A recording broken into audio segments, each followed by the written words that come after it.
the low downforce settings on the cars for Monza and those small rear wings look great, don't they? As predicted, have brought the field closer. Take away some of the downforce. Yes, McLaren-Mercedes still look really good, but Mercedes more in the frame now. Ferrari definitely more in the frame. Some of the problems they have when they're running a lot of downforce and they can't match the downforce for straight line speed of, say, McLaren or Red Bull on tighter circuits. That's gone away at Monza, and it's as if the cars can kind of breathe again. Let's have more Monzas. Yeah, that's why I'm wearing the circuit. Monza forever. Yeah, Ferrari looking good. McLaren definitely looking good. A difficult day for Red Bull, Honda again, and Lewis Hamilton quickest of all for Mercedes. It wasn't a great day for Mercedes though, because in the other car in FP1 was the great Kimi Antonelli, the young Italian driver. Good to see an Italian in Formula One again, taking over George Russell's car for FP1. And with the amount of mileage he's had now and the hoopla around him, I've got to say, a lot of talk at Mercedes about how good this guy is, the next Ayrton Senna, basically. And it was 10 minutes into FP1 when he went off in a big way going into the Parabolica. Bear in mind, he'd been quickest early on in that session. In the first few minutes, he was out on soft tyres. Most other runners were on mediums. Okay, Max was on softs. But they had this young guy out on soft tyres, which is maybe I'm old school, but I can remember Carlos Reutemann saying, when you're learning, when you're just finding your way, always go out on harder tyres, because then when you put the softer tyres on, it is just like, oh yeah, this car feels great, and then you get into the rhythm of it. But if you put the soft tyres on straight away, it's kind of all happening at once, particularly if most of the field is on the medium tyre. It's not going to be that difficult to look quite quick, and maybe for there to be a blood rush. Anyway, Kimi was quickest initially, then Lewis went quickest. He was actually lying P4 in the tables, and he'd just gone purple, sector 2, and now he is coming down to the Parabolica. And he took, it's the first time I'd really seen him into the Parabolica. He's doing a sort of Carlos Sainz there, left front on the white line as he's going in. If you look at Charles Leclerc, he's about 4 inches to the right of that going into the Parabolica. Not to leave margin, but because just a slightly shorter corner than Carlos Sainz, as we've always been saying. And it's extraordinary, I think, that when a young driver is coming into Formula One, clean sheet of paper, he's got a great opportunity with a team like Mercedes, that he's not looking at what the Lewis Hamiltons and the Charles Leclercs and the Max Verstappens are doing into the Parabolica. He's doing what he wants to do into the Parabolica. Anyway, good luck to him. He's doing a Carlos Sainz into the Parabolica. He's on the white line. He goes in and he's just loading up the car too much. Possibly the tyres have gone off a little bit at that stage. The track is still quite green, and the back end just came straight round on him, and quite a big shunt into the Tech Pro barriers on the outside of the gravel of the Parabolica. So, of course, that not only brought FP1 to a very, very quick halt after only 10 minutes when some teams were still sort of, chugging out of the garage, but also, of course, it basically ruined George Russell's day. Now, bear in mind how quick George Russell is and how well he's been going for Mercedes. This is a massive blow. It's the first time we've had in recent times with the teams having to run a young driver at some point in the back end of the season. We're going to see other teams doing it as well. But it's the first time we've seen one of the significant teams putting a car into the wall and basically ruining the day for the key driver. Okay, they did get George out after 20 minutes in FP2, and he did eventually get onto a set of softs and do a time that put him somewhere in the top 6. But it was not a good day for George Russell, having to sit there in the garage, stand there in the garage, headset on, and then watch the guys try and help, I guess, to try and put all the damage to one side. And it was a question of floors as well, because they were doing a back-to-back in terms of an upgrade floor between the two cars. They were going to switch them around, so it wasn't that big a deal in terms of the information they were going to get. But, of course, when you're doing back-to-backs and things like that happen, it does, of course, upset the entire data analysis situation for the team. So, yeah, a very difficult day for Mercedes in some ways, a difficult day for George Russell, because an interesting day for George Russell, let's put it that way, because he would have been obviously totally aware of the hype. He for sure knows Kimi pretty well by now. And he's assuming, I guess, that he's going to be in the car next year instead of Lewis Hamilton. And for George, this was, okay, this guy's super quick. Let's see how he goes. He's he's got a real opportunity here at Monza. And he puts it in the wall like that. That does quite a lot for George's stock. It's like, whoa, George Russell is our man, and he's going to deliver for us. And that would have elevated George. Even though it was a frustrating day for him mentally, it wouldn't have been that bad a day for him. Kimi, yeah, just apologetic afterwards, saying he just trying too hard too soon in the conditions, which isn't good enough really for somebody who's been associated with Mercedes for this long now and has learnt from the best, you guess, Lewis Hamilton, George Russell, doesn't get much better than that, of how to pace a weekend, how to drive, how to race, where to put the car, when to push on soft tyres, when to not. Lots of stuff that he should know by now, even though he's a complete rookie. I totally get that. But I was surprised that he made that mistake. You've got to put him, and I'm only saying this in the context of what we're hearing about Kimi, of how great he is, potentially, the next Jackie Stewart, the next Ayrton Senna, the next Lewis Hamilton. And if he is that good, those guys didn't do that sort of thing. Nor did Nigel Mansell, even when he was in a bad car in a Lotus, struggling to qualify it. He didn't do that sort of thing.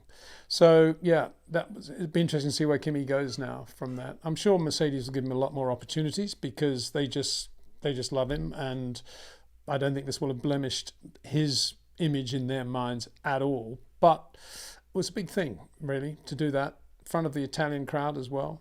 10 minutes into FP1, in George Russell's Mercedes, into the boonies at the Parabolica. Wow. Anyway, it was Lewis then, and I've said this several times, when your teammate or your teammate's car is in trouble, or it's in the wall or it's something, and it's always neck and neck, it does elevate you then as well. It does give you a sense of, well, I'm the team leader and I'm going to go out and do the job now, and I don't have to worry about what George is doing and what's happening with that car. And Lewis was really good throughout the day. There were moments when things weren't quite right. They had a lot of heat in the seat of the Mercedes. George commented about it too. Maybe that was the problem with Kimi. Maybe it was very hot in the seat, but he never realized that it wasn't supposed to be that hot. He never mentioned it, and he got too hot. Who knows? But anyway, George noticed it straight away. Lewis was always talking about it, so that's a bit of an issue. You don't want that on race day, that's for sure, at Monza, but I'm sure they'll get on top of that. But an issue common on both cars, that's a slightly worrying thing. If it's one car, yeah, you can say it's some weird electrics thing, but not necessarily in this case. So there was that, and Lewis, without George there, wasn't getting any sort of tow either. You get tow from other cars when you're passing them, but nothing spectacular. And although Lewis wasn't brilliant in Sector 1, he looked fabulous again through the first chicane, which is more than just a chicane. That section of road, turns 1 and 2, as they call it, is 2 corners joined by a lovely piece in the middle, which is just long enough to be able to move the steering to get the car straight for part 2 of the corner. Really, really nice piece of road. Really like the chicane at Barcelona, actually, where Lewis is also extremely good. So he's very good there, very good into the Parabolica as well. Much earlier turn in than, say, Kimi going in there, and George for that matter. And a bit like Charles, even more to the right of Charles going into the Parabolica. So yeah, a really nice day for Lewis in that respect. And as I say, without all the stuff they have on the car for maximum downforce, take some of the downforce out of the car, and the Mercedes lack of efficient downforce isn't as much a penalty as it is around a circuit like, say, Barcelona, and that's a good thing. And so Monza looks good for Mercedes, looks good for Lewis, assuming they can get the car reliable and they get rid of the heat in the cockpit. Lando Norris was second for McLaren-Mercedes, looking very strong on the soft tyres. Carlos Sainz, Oscar Piastri, Charles Leclerc also pretty close and very good on the soft tyres. But Max Verstappen didn't get a lap in on the soft tyre, even though he'd been quickest on the soft right at the end of FP1. Max didn't get a lap in on that soft tyre in FP2 once he'd done the setup runs. Because Kevin Magnussen went off in quite a big way at the Lesmos and brought out the red, and after that there wasn't enough time for Max to do a soft tyre run and then to do his fuel run, so they just put him straight onto the medium tyre to do his fuel run at the back end of FP2. So don't read anything into Max being P14 in FP2. Nico Hülkenberg always looked very good. Daniel Ricciardo, quick in a straight line. Fernando Alonso, the Aston Martin, not slow in a straight line either. Lance Stroll. And Valtteri Bottas was quite quick early on, and the Sauber Ferrari also looking quite good this weekend with less downforce on the car. They've done a nice job on the low downforce setup, so they're looking pretty good as well. The Williams Mercedes, as ever, seem to be super quick in a straight line, but don't have quite the downforce, don't have the downforce they need to take the race to the front runners. So that's what happened on soft tyres. Let's have a look at the much more significant period of the day, which was the medium tyre runs, all on medium tyres, when they put fuel in the car at the back end of FP2. And looking at that, let's go through them, but looking at that, Charles Leclerc looks really good for Ferrari. Lando Norris, very good as well. But they're all much of a muchness just about there. Lewis Hamilton, 25.8. So let's have a look at how many low 25s he's doing. He did a 25.1 about halfway through the run, then a 25.2, 24.5, 24.1 at the end of the run. That's quite an impressive run. Let's look at that against Lando Norris, 25.0, 25.0, 24.9, 24.7. So you could say right there, Lewis on a par with Lando Norris. Oscar Piastri just a shade away again from, in general, taking an average there, just a shade away again from Lando Norris with fuel in the car and the tyres looking as if they're going off a little bit more towards the end of his run. Carlos Sainz in the Ferrari, the quicker of the two. He was just quicker than Charles Leclerc on the soft tyre, looking really good again. And although there's a lot of adulation already by the Tifosi for Lewis Hamilton as next year's Ferrari driver, you got to feel, perhaps more than any other race this season so far, for Carlos Sainz and what it must feel like for him, the hero in many people's mind of the race last year, and now saying farewell to the Tifosi as a Ferrari driver, even though he's right on the pace and on Friday quicker than Charles Leclerc. And this is the last time he's going to be in the red overalls in the red car at Monza. And I find that incredibly sad. Actually, I'm quite moved by that.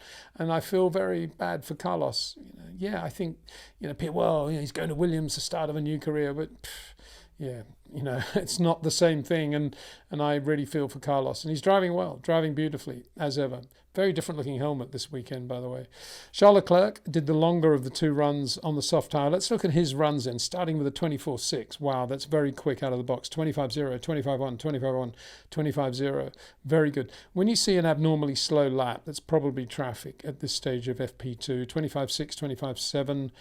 But in this case, it's pretty consistently in the 25s and then the 26s. So you got to say that with Charles pushing the medium tyre that hard early on, maybe his tyres had gone off more rapidly towards the end of the run than, say, on the Lewis Hamilton car, where he's doing 24.5 when Charles is doing 26s. So, shouldn't read that much into it, but Charles Leclerc looking very good nonetheless. And now let's have a look at Max Verstappen, 25.4, not bad, 25.4, 25.5, 25.0. Okay, let's assume he's pussyfooting it a little bit to look after the tyres. 25.0, 24.8, 24.8, 24.8. That is impressive. 3 24.8s in a row, then a slow lap, then a 25.4. Not what Lewis is doing, but nonetheless a pretty quick time, then 26.3, 27.4. So Max in the hunt as well. We heard some radio reports from Max saying that the car wasn't very good at high speed, front end again. Doesn't look to be that happy with the car, but then I don't imagine that any of the cars are that easy to drive with minimal downforce on the cars around Monza. And it's all about the way you use the parabolica, going into the parabolica. It's about what Lewis and Max can do at the first chicane and how good they are. It's about the high-speed braking into the second chicane, where Charles Leclerc's usually very, very good.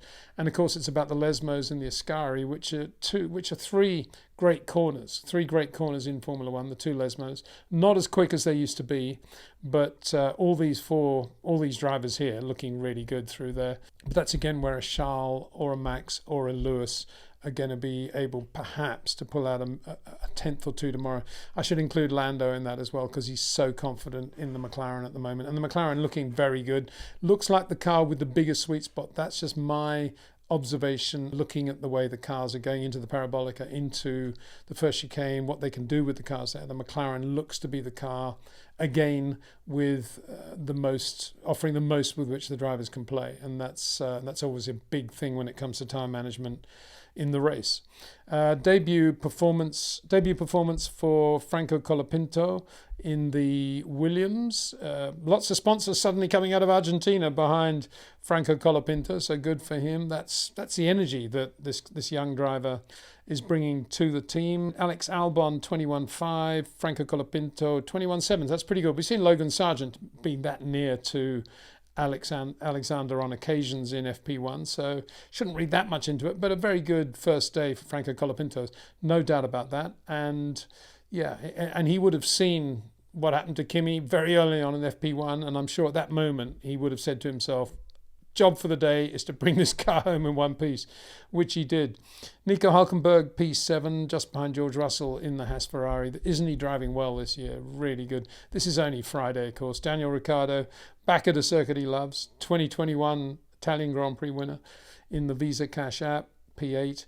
And Fernando Alonso, P9. I'm looking at the top speeds now. I haven't included them all, but you get a rough picture of what they're doing through the speed trap, which is obviously critical at Monza. Speed through the air critical, although traffic and tows going to be a big part of what we see tomorrow on the qualifying day. And I haven't put all the runners here, but you can get a feel for trends. Alex Albon, quickest through the trap, 3.53. Colapinto was also really quick as well, and the other Williams, of course. Fernando Alonso, for once, the Aston Martin's looking very quick through the trap as well, 3.50. George Russell, 3.49, so Mercedes are right there. Max Verstappen, Lando, Norris, Carlos Sainz, Oscar Piastri, Charles Leclerc, slower than that, 3.47. And then Charles Leclerc actually 3.44, complaining a bit about his speed as well. So hopefully they'll find something in the power unit tomorrow which would account for that, which would give him a bit more pace. Oscar Piastri, usually quicker than Lando Norris in a straight line, on this occasion 2 kilometers an hour slower. And Sergio Perez, who also is usually quicker than Max in a straight line, only 3.43, Max Verstappen 3.47. Red Bull not massively quick in a straight line, but then nor are McLaren either. So again, shouldn't read too much into that. And I should also mention that Sergio Perez's car was not ready until about 20 minutes into FP2 as well. So he had a very foreshortened FP2 in terms of trying to put a time in on soft tyres and not really doing it, and then getting onto mediums and doing a long run. Anyway, that was the action at Monza. Back again tomorrow, of course, with another video after qualifying. And remember that in qualifying, traffic in Q1 particularly, and then slipstreams in Q2 and Q3 likely to play a big role. Let's see what happens then. Should be fascinating to see if McLaren can continue their domination and how close now Mercedes, Ferrari and Red Bull are to the orange cars. Big thanks to Jetcraft, to OEM Exclusive and to TrackNinja, and to you the viewer. See you tomorrow.